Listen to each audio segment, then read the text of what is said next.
The purpose of this presentation today is to talk through this guide to winning travel grants so you can attend festivals for free. Essentially, I won another travel grant last week and sharing it with various groups and communities that I'm in. It was requested for me to share the grant and break down how I go about writing grants and how I win these grants. So that's what I'm going to want to do. That's what I'm going to want to do. That's what I'm going to do. That's what I want to do. That's what I'm going to do. This particular travel grant was from Canada Council for the Arts. As you can see here, they changed the platform and rejigged some of their programs last year. So the travel grants now fall into what they call micro grants. And as you can see here, the score I got was 93 out of 100. So pretty good jury score. I think it's good enough to share. And I won just over $1,200 Canadian to attend a festival last October. So let's dig in. Some basics off the top.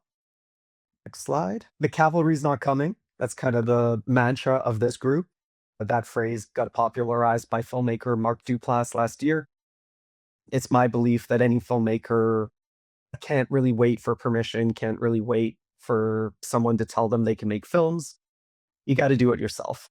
Especially here in Canada, I think we wait for the government, we wait for production companies. I think those days are long gone.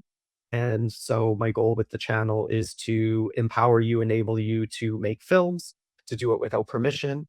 And next slide. Keep in mind that nobody knows anything and things keep changing. What I mean by that is usually I talk about text, context, and subtext. This presentation, for example, will contain a lot of text, whether it's the grant application itself, which I will share. Me talking, this is all text.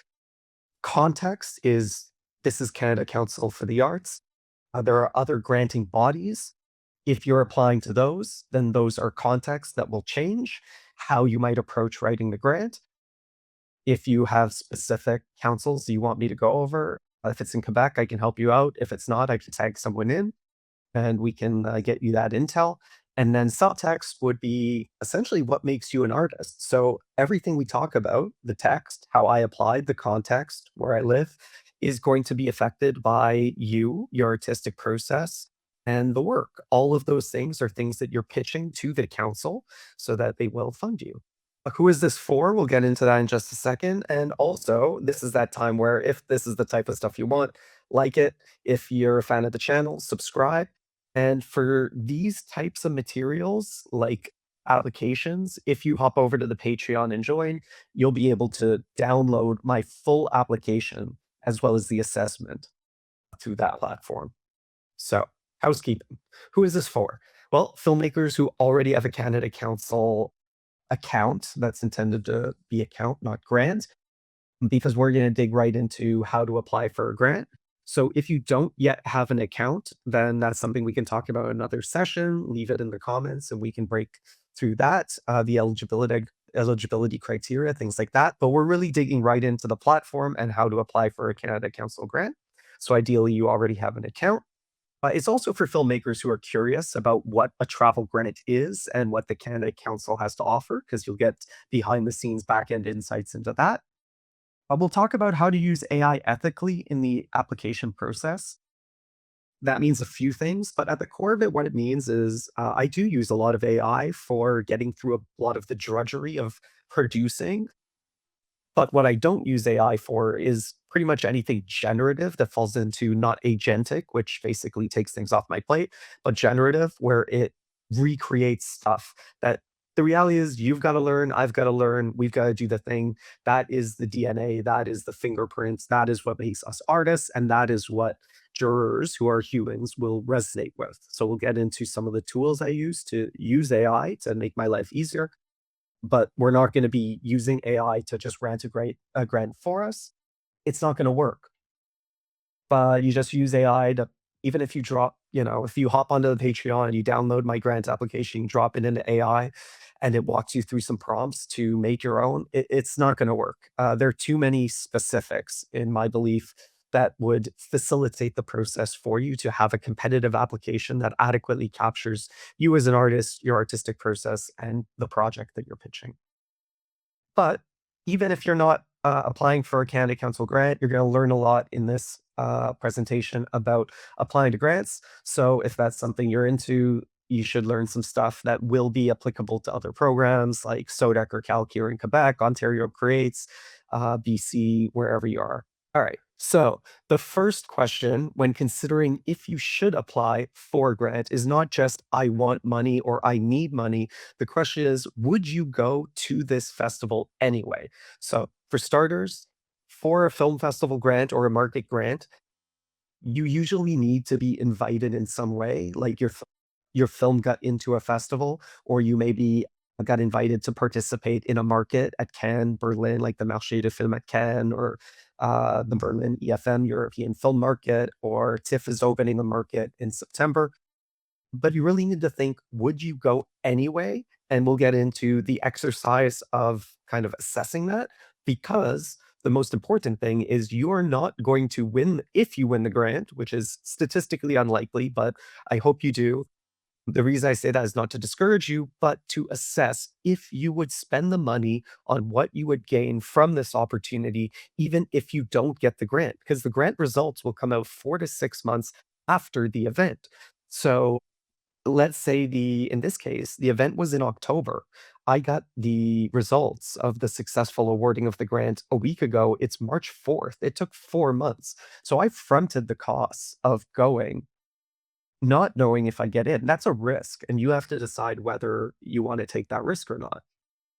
So the first question, or some of the questions to ask yourself is this opportunity genuinely valuable to your career, whether you get the grant or not? In this case, I got into the biggest mental health related film festival in North America, the film Brotherly, which is on the YouTube channel and you can watch, touches on themes of mental health, mental illness, euthanasia, medically assisted dying. This is really close alignment in terms of the things I stand for an artist, the things I talk about in my work, the film itself as a project, and the festival as a representation of connecting that work with that audience and my attendance to participate in the presentation and Q&A with the audience in Canada.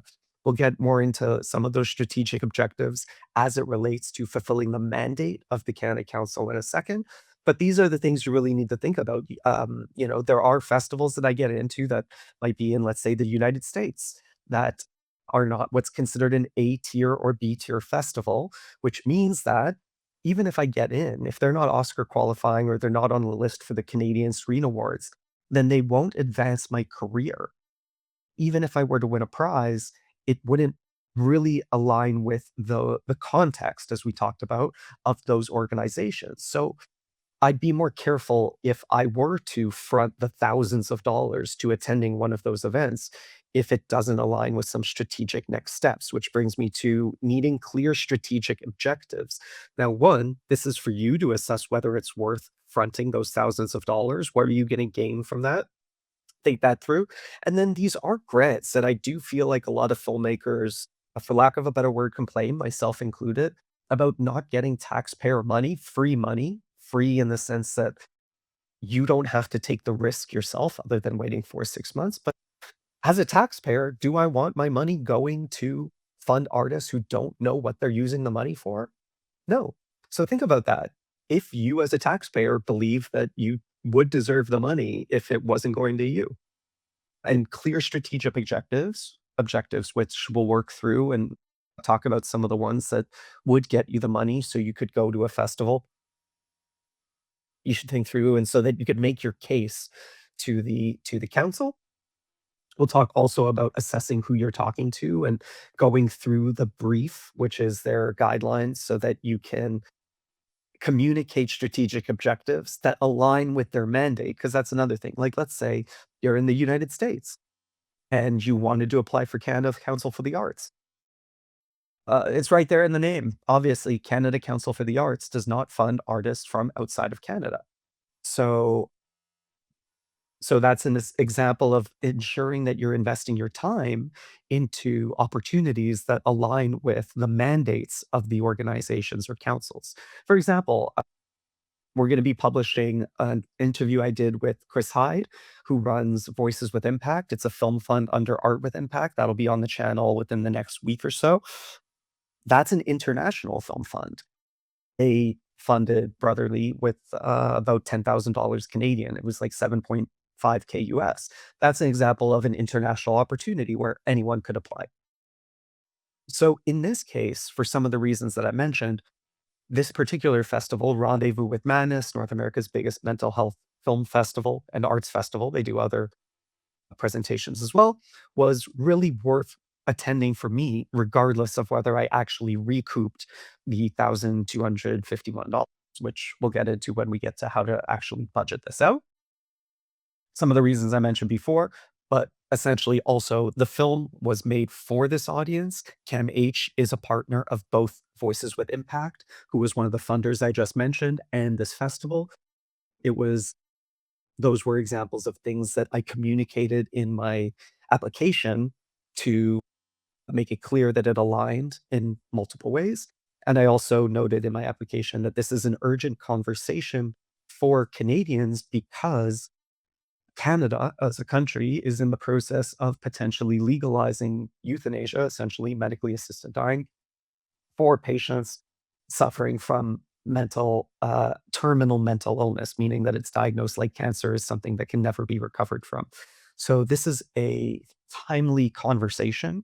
And so as a piece of art, this is something that its presentation in this community for this audience would align with the kind of culture of this country and the mandate of the Canada Council for the Arts. So we're talking strategic objectives. Here are some of the ways that you can define the objectives that you can use to convince the council. Now, in general, try to consider that your application should take no more than 10 to 20 minutes to read, and your supporting materials should take no more than 10 to 20 minutes to write.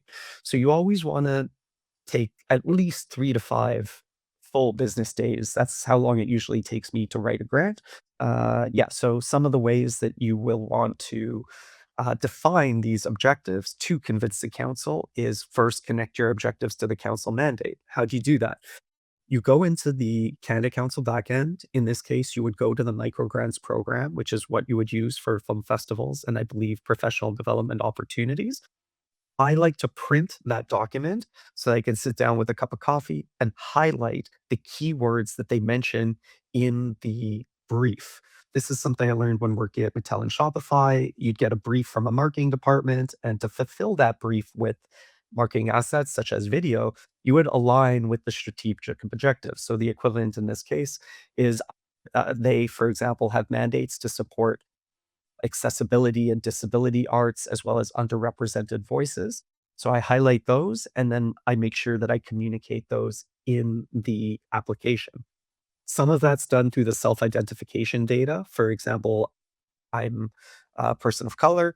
I am primarily English speaking in Quebec, which makes me part of what is called a official language minority community. These fall into underrepresented creators. And I'm neurodivergent, which puts me in the disability category. And because of the nature of this festival and its mandate, as well as the subject matter of the film, those are some of the objectives that I mentioned that align with the Canada Council's mandate. So the biggest mistake that I made for 10 years, during which I never got a grant, and then I worked at Mattel and Shopify, I understood how business worked, and now I've started getting grants in the last 5 years, is because I understood that this isn't about me saying this is why I want to do something. This is about me saying this is how this project, and the project in this case being my attendance at the festival. It's not the film and it's not my growth specifically. Those are subcategories of what I'm making my case for. The main thing is the project is the event that I'm traveling to. And that's how it ladders up, as they say in business, to the mandate of the organization. Now, beyond that, the most important thing is make the assessor's job or jobs, because it's multiple assessors, make their job easy. And what that means is you cannot leave any perceptual gaps to them They read hundreds of applications, and like I said, you want it to be clear, concise, specific, and simple. Some of the ways I do that is you just need time to rewrite. It's the classic, I would have written you a shorter email, but I didn't have the time. You need to be clear, concise, specific, and simple. So that means you need to reread. I'm verbose. I am wordy. A lot of that is imposter syndrome and using $10 words to make me feel like I'm smarter than I am. And so you need time to re-edit that and simplify. One of my favorite tools for this is Hemingway Editor. It's free to use online. I paid the $20 lifetime license so that I have the desktop app so that I don't get distracted by being online with the web platform.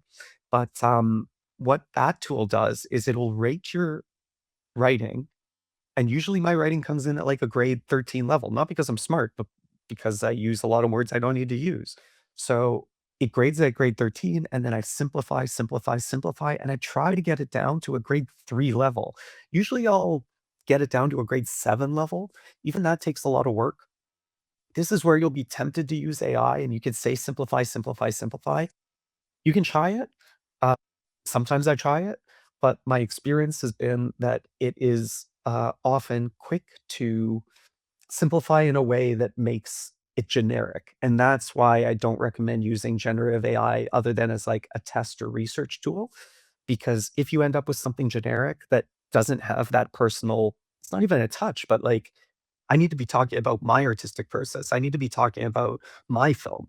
If it's just talking about a film or a process, my application isn't going to stand out as being unique against my competition. So that's why I don't advise. It's not that I advise against, it's just I don't advise using generative AI for copywriting other than spelling and grammar checks, because my experience has been it becomes generic or overly professional, which is a generic in a different way. In terms of being specific, this is where after you're making sure you're using the keywords that align with the organization's mandate and you're simplifying the language to make the assessor's job easy. I got to change that word. It's too hard to say. Also, for that, I like to think or assume that the person reading it is reading in their second language. That's a way that helps me use empathy as a tool to simplify language. It's not about dumbing down because I don't think they're smart enough. It's about increasing readability to make it easy to read and for them to just check, check, check, check, check all the boxes. Now, how do you do that while being specific? That's where those outcomes come in. And again, outcomes, not intentions. It's not, you can have a little bit of like, I will take this many meetings. We'll get into that when we talk about specific targets just below. But outcomes would be career growth. And how will it help you provide value to the community? How will this be culturally relevant? As I said, about the greater conversation about legalizing euthanasia for people with mental illness. You don't want to say, for example, I'm going to be networking, too broad. What you want to say instead is, I intend to take X number of meetings with filmmakers, potential producers, potential distributors. That's going to depend on the opportunity. Again, you have to read the opportunity, make sure it makes sense for you, and think, what am I going to get out of it? And then you turn what am I going to get out of it and my intentions and turn those into the ideal outcomes that you'll seek. So that's how you would turn that into, let's say, I'm going to take 10 meetings per day with filmmakers who clearly have shared values because we'll all be presenting work at this festival. I would have, again, loved to do this live. Sorry for the technical issues. I'm still figuring that out. So if you have questions, leave them in the comments below. Let's get to the application. And again, if you join the Patreon, you can download my full Canada Council application. The only thing redacted are things like my email address and my phone number. But other than that, word for word, it's all there along with tips and tricks along the way. It'll really help you follow along. Again, with the generative AI thing, honestly, I don't care if you pop that into Claude. Prefer you don't pop it into like the free version of ChatGPT because I don't trust OpenAI. But I pay for Claude specifically for privacy and security. If you were to throw it in there and use that combined with the Canada Council guidelines, I would say put the Canada Council guidelines into Claude AI, use that as a framework. So Claude will ask you for like a first draft to your response. You can kind of give it my application to help provide some potential strategic tactics and outcomes and things like that. But you are still going to have to revise them so that they're personal for your application to stand out and be competitive. So, getting into the specific parts of the application, at the beginning, they have some questions like the one sentence summary, where they ask you for to name the activity, the format, the location, and dates. That's very logistical. I'll read some of them to you here for those who don't have the tool. My one sentence summary, for example, was promote disability filmmaking by presenting my film, participating in live Q&A, and networking with fellow disabled artists at North America's largest mental health and disability arts festival from October 31st, 2025 to November 2nd, 2025 in Toronto, Ontario.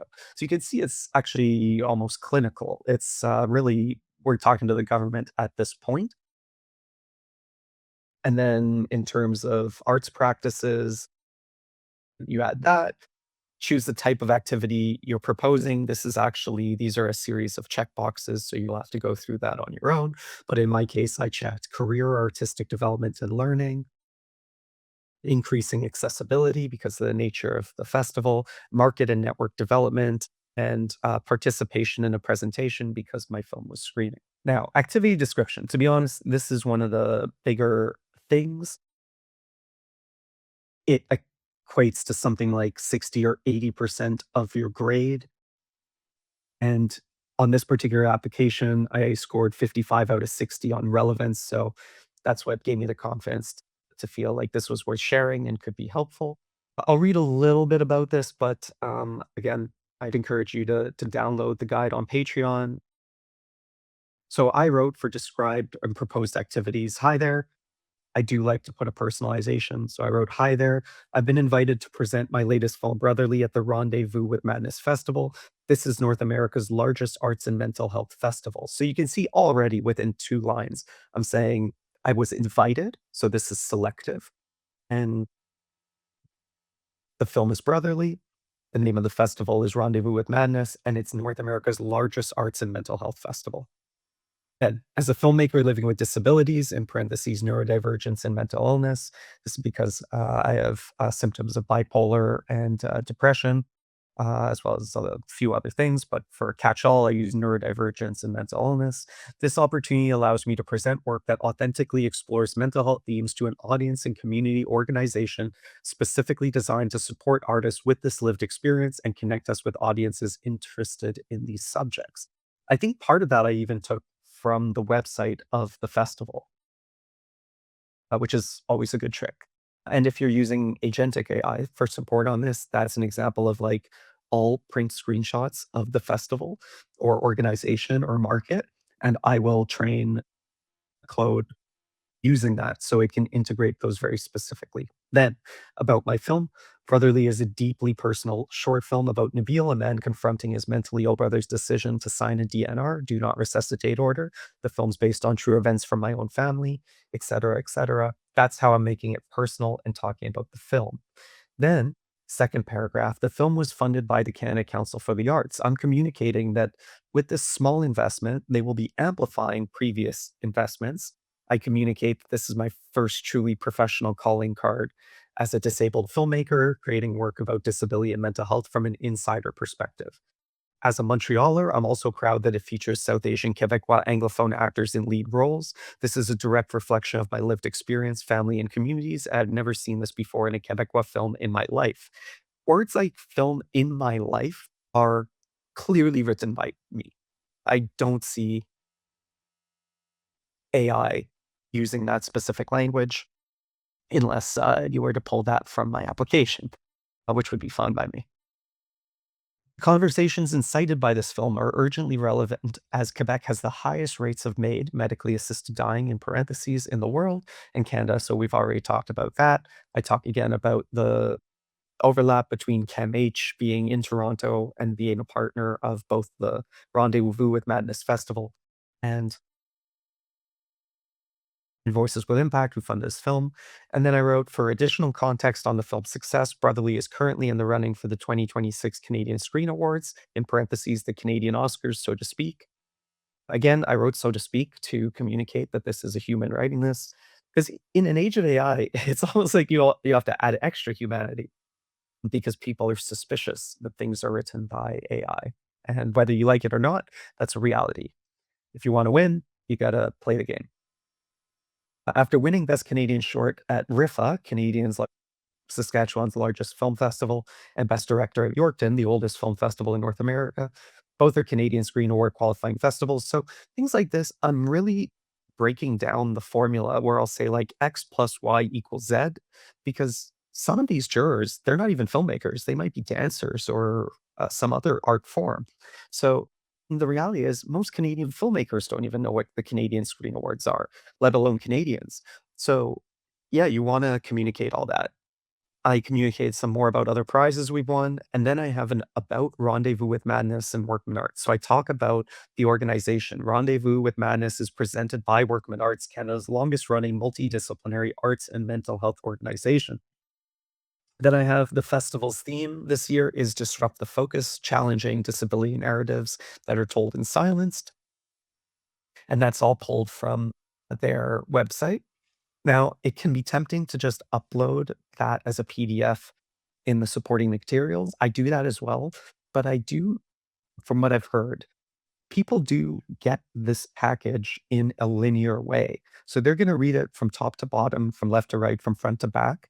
So I want to make my case so strong that they don't even read the supporting materials. So that's why all of these are like 1, 2, 3 sentences, short paragraphs that are really like, here's a claim, here's a claim, here's support, here's support. Next up in my description, I've got my festival activities. Friday, October 31st, travel and evening programming. I'll depart Montreal via rail in the morning, arriving in Toronto by afternoon. After checking in, I'll attend festival programming and networking events in the evening to begin connecting with member filmmakers and the Workman Arts community. Saturday, November 1st, main event day, morning, attend festival programming and networking opportunities, 1 p.m. to 2 p.m. Member filmmakers luncheon. This is stuff that I pulled when they sent me the invitation, or a couple weeks later, they gave me this list of activities, or I pulled it from their website. So I'll make it very clear that like stuff is going to happen. Anyway, I'm going to skip over the other breakdown. I basically broke down the entire weekend with panel discussion and Q&A, the time of my screening, morning networking and traveling back. And then I added why this opportunity matters. Brotherly represents a significant artistic leap as my first professionally funded film. Presented at Rendezvous with Madness validates that disabled filmmakers can create work that meets professional standards while maintaining the authentic insider perspective that makes our stories unique. There are no comparable festivals in Montreal or Quebec focusing on disability narratives. I'm saying that to communicate why this particular opportunity is unique within the Canadian landscape and also for me relative to my contextual landscape. So, making workman arts in this festival essential sources of peer community and support that don't exist for me locally. I'm pretty proud of how concise this is. 3 sentences, maybe 1 paragraph. Then, expected outcomes. Through this opportunity, I will present Brotherly to its ideal audience. That's really key, to its ideal audience. Participate in dialogue about disability representation in Canadian cinema, build relationships with other disabled filmmakers, connect with Workman Arts resources, increase the film's visibility for future festivals and distribution, and contribute my lived experience to the national conversation about Made for Mental Illness. And then, last sentence, this opportunity aligns perfectly with Canada Council's mandate to support accessibility and increase opportunities for historically marginalized and underrepresented artists. The reality is, look, we've all had jobs. There are times where in our job, we forget what our mandate is. In a case like this, your application will be reviewed by people who are maybe contracted jurors. They could be other filmmakers who are getting paid to review these applications. They might not know Canada Council has a mandate to support accessibility or underrepresented communities. So you really have to basically tell them this is your box to check, and this is why you need to check it. Feasibility. I've done X, therefore I can do Y. So On this point, I scored 38 out of 40. So again, I think you can trust me on this that, like I said, yours is going to be different, but I think this can serve as legitimate information for you. So you want to connect each credential directly to this specific project. So you wouldn't want to say, I have previously attended real world. I use this example because I used it in my application, which I'll get to in a second. But you also want to connect it to this specific project. So you want to say, not I attended real world before. You would say I presented with live Q&A at real world, and that is the same format as this. Really connecting the dots here. I know it seems dumb or obvious, but you've got to be obvious. The really only way that I found for that is I write a draft, I sleep on it, day later, a couple days later, I review it and make it more obvious. So my blurb was for feasibility. The question was, what is your capacity and experience to undertake the activities? Then 1,700 characters maximum. I wrote, I've participated in many events like this, including recently at Real World Film Festival in Toronto, where I presented with live Q&A, and Tasmere Film Festival in Seattle, Oscar qualifying in parentheses, where I brought my lead actor for the screening and panel. I mention that because Canada Council and most of these organizations like it when you communicate that you're not just selfishly doing it for yourself, but that you're including your other collaborators in these opportunities so that we're all growing together. Then I said, I've completed intensive training, including the National Screen Institute Access BIPOC Producer Program, TIFF Directors Lab, and Berlinale Fiction Toolbox. So I'm name dropping here to communicate experience in case they don't have time to read my resume, or if they read my resume, they might skim or they may not consume or digest what I'm trying to say. So I try to highlight some key points here in the hopes that I convince them that I am credible and look, we're all good enough, but let's say valid for this investment or whatever. Because my hope is that I give them enough ammunition that they check the box and then they don't even read my resume. Then I say again, Brotherly was funded by the Canada Council for the Arts through an Explore and Create grant, making presenting the completed work at Canada's most prestigious mental health arts festival a natural step in maximizing that investment. So I'm telling them very clearly, for $1,000, you can expand and amplify your investment of $60,000. Then I straight up say, my capacity is strong. I'm available for the full weekend and have experience managing independent travel to festivals internationally. As a mid-career independent filmmaker, I have the organizational skills to manage all aspects of festival participation professionally. So look, you gotta kind of put your ego cap on there and tell them why you will not squander taxpayer money. Makes sense, right? Like as a taxpayer. And then finally, as a member of a filmmaker with Workman Arts, I'm already integrated into their community. I've participated in member events. So I'm saying, yeah, community, community, community. This ensures I can maximize the networking and community building opportunities at the festival. All right, moving on. We're blasting through this. Let me know in the comments if I need to speak slower in the future or if I am not going fast enough. Budget. This is what everyone asks about. Again, if you join the Patreon, you will straight up get my full budget and you can totally steal that. Just copy it right into code. But great example, we're talking numbers. You can use it as a template, but you'll still need to adjust it for your festival that you're attending and your geography. So budget, keep it tight, clean, and justifiable at a glance. What I mean by that is, as you'll see just below, every line item should need zero explanation. Via rail round trip plus ground transport, $418. 2 nights plus per diem, $793. This is hard without showing you, but the platform actually has what are called lines. They're basically like rows in a spreadsheet. Excuse me. And you can choose things like accommodations. But across the country and just in any industry, what might be considered per diem, as an example, may be interpreted differently by different people. This shouldn't be the case. The council used to have, before they updated, fixed amounts for travel based on kilometers. I thought that was pretty cool, but they get rid of that because it's not always the same. That also makes sense. Someone might be coming from like Northwest Territories to Regina, Saskatchewan, and that would be a uniquely expensive trip, for example. So to increase accessibility, they got rid of those benchmarks. So there's a note section on the side where you might want to communicate how you came to these numbers. So something like via rail, I'm assuming everyone knows what via rail is. So that's an assumption on my part. It can be challenged, but I'm fine with it. Look, I got 38 out of 40. Take that. But something like per diem. Now, I've done another video on per diems because there is actually a government mandated per diem rate. And so in the notes, I added a link to that page on the CRA website. In the note, I wrote, you know what? Do I have it? Oh, change from revenue to expenses. How did I communicate that? Here we go. I wrote per diem in the notes. So I think it's an automatic line that says per diem and accommodation. And then the amount I put was 793. And then in the notes, I wrote per diem at Government of Canada legal minimums, in parentheses, Appendix B, meals and allowances, and low cost accommodations for 2 nights.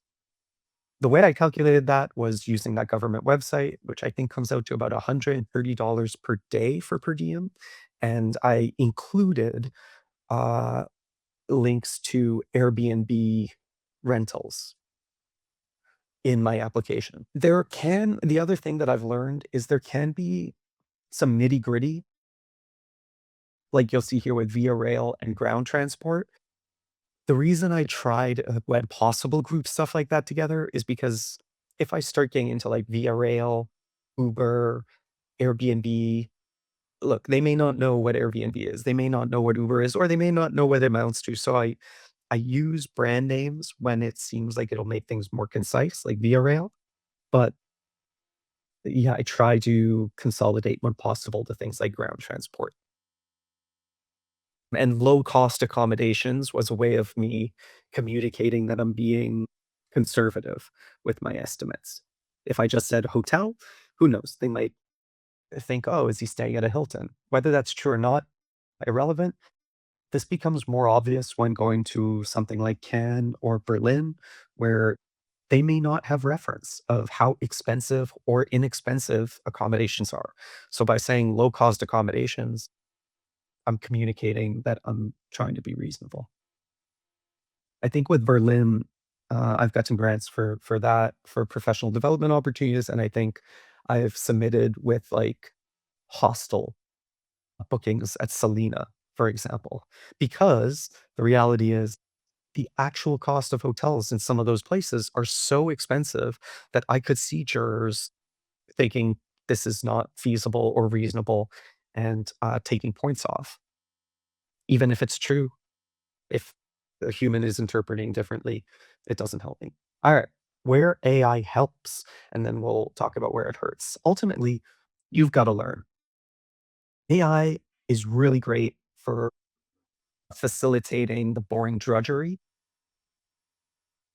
For example, now that I've gotten, I don't know, half a dozen travel and professional development grants, I've trained a Claude project on various councils so that I can quickly gut check or adapt with material that is mine, so bad it's still within the context and subtext of my reality. It can check and say, hey, you didn't mention this or you didn't mention that. And I'll go, great, thanks for catching that. But it only works because I've actually learned how to do it myself. The way I've adopted, I guess, my perspective on AI is like having a bad intern you can't trust. So it can do the work, but you need to train it, you need to teach it, and you need to check the work.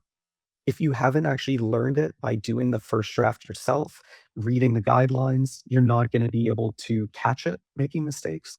And then you'll create slop and you won't even know why it's slop. Learning is what will continue to separate you from the complainers. Most of the people who complain about grants like that, I was on Reddit and someone was saying that governments don't fund sci-fi and horror. That's not true. I know lots of people who get funded by sci-fi and horror. I'm currently writing a screenplay that was funded by a grant. Well, it's a recoupable grant. It's from the CMF, but it's a horror movie. Not an arts grant, but that's only because I'm not directing that. So it's a production company grant. I was executive producing, now I'm writing.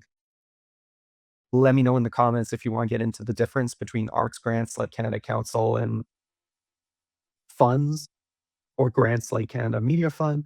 But the point is, a lot of people, let's say, complain about like they don't fund sci-fi and horror.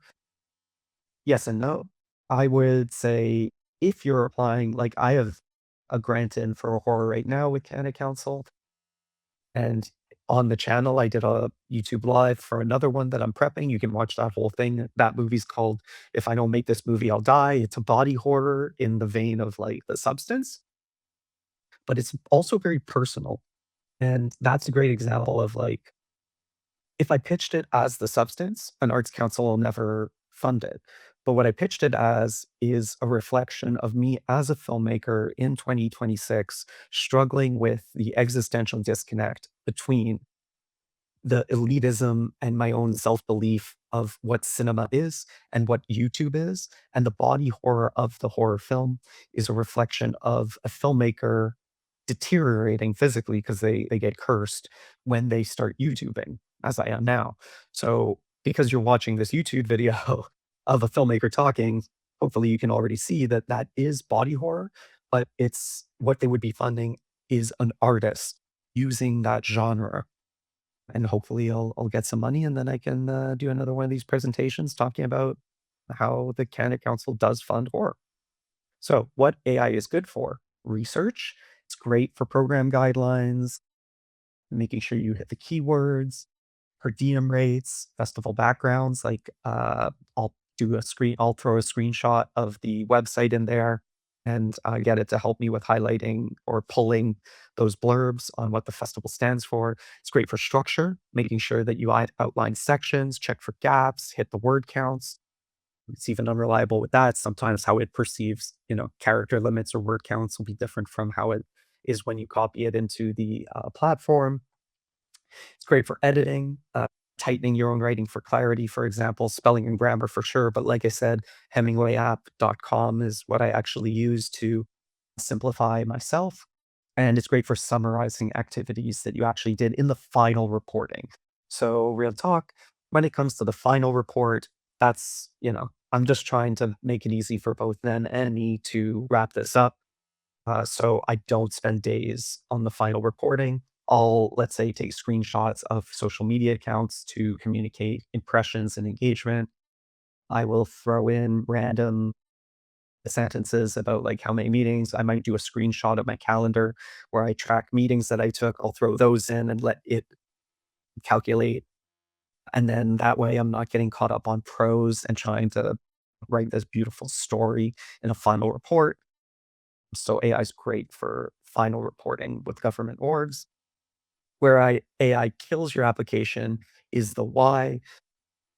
The vomit draft worksheets that I have on Patreon for free, for example, to help with writing, starts with why. Why are you writing the story? That's something only you, the artist, can know.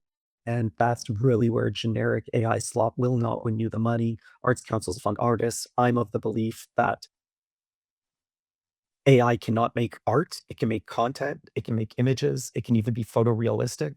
But when you as a human who are the audience watch a film and it resonates and it feels personal and you identify with it, that's because it's embedded with the DNA, the fingerprint, the lived experience of a human. That's where AI really, if it doesn't have your voice, if it doesn't have your why you are the only it's like Tarantino is such a great example of like, could AI write a script that sounds like Tarantino? Maybe, but I would say at this point, unlikely. And the other thing that it'll likely do in a case like that is that it will revise it to like a polished corporate language. It won't have some of the things we talked about, like I mentioned in my application, that make it clear that it is a person writing it. If it sounds like a press release, it's not going to score like a person. All right. So, like I said, I got 93 out of 100 on this application. You can download, there's some more in terms of the breakdown, relevance. 27 out of 30, activities benefiting career, feasibility, 19 out of 20, 19 out of 20. And yeah, most importantly, it got funded. So I would say download the application on the Patreon. And if you join, I'll keep doing more and more stuff like this and keep giving you access to documents like this. So head over to the Patreon. It's my name, Gavin Seal. I've also, working with AI, taken the application and added tips and tricks and notes, which again were a combination of like putting my real application into AI, making sure to tell it, don't change the application because I want people like you to see exactly what got me the money, but then working with it to highlight some things for your consideration. And of course, I've read every word, reviewed every word. There may be spelling mistakes. If there are, you know, it was written by me. So cavalry's not coming, but hopefully this will continue to help you be your own cavalry. Thanks a lot. If you like the video, please do like it and subscribe. Those are some free ways that you can support, help us bump up in the algorithm and make more videos like this. And if you have a few bucks to spare, really, I would love it. Be eternally grateful if you hop over to the Patreon, drop a few bucks to say thank you, but also so we can do more of these. So I can do more. I can do less corporate videos. If you help fund these, then I can do less corporate videos. That would be my dream. Doing less corporate videos, making more YouTube videos, helping everyone make more art, making more art myself. And yeah, but if you can't afford it, totally understand. There's some free stuff on there as well, like an application checklist for Canada Council for the Arts. The only stuff really that is paywalled are things that are a little more personal, like this application, where it's like literally my intellectual property, essentially. If you have questions, leave them in the comments. And the other thing you get to do on Patreon is vote for other presentations. So you can leave those in the comments too, and I'll take a look. Now, you can also use this framework for markets and professional development opportunities. Some of the people in the community have already requested that for Hong Kong Filmart, which is happening in a couple weeks. So next week, I'm going to do another presentation like this on Hong Kong Filmart. And then Cannes is coming up in May. I'm hoping to attend. I'm applying for grants and support for that. So we'll see. I've been to Cannes about a decade ago. Hope to go back again now for some strategic objectives. And yeah, so next week we'll talk about markets, which a lot of filmmakers don't know about, but essentially some festivals have markets, which is kind of like they're trade shows. They're actually fairly boring, but they are the business of film that is usually like the writer directors are off having fun with their films at the festivals, red carpet screenings, and all that. And meanwhile, producers are sitting in a basement under the Lumiere Theater or sweating their balls off in tents on the Croisette at the Marché du Film at Cannes, attending panels, networking, pitching, doing a lot of boring stuff that we will talk about next week as it relates to the Hong Kong Film Art, where I took a project last year. And some friends have asked that I talk about that a little bit so that I can help them with their attendance this year. So hope to see you there.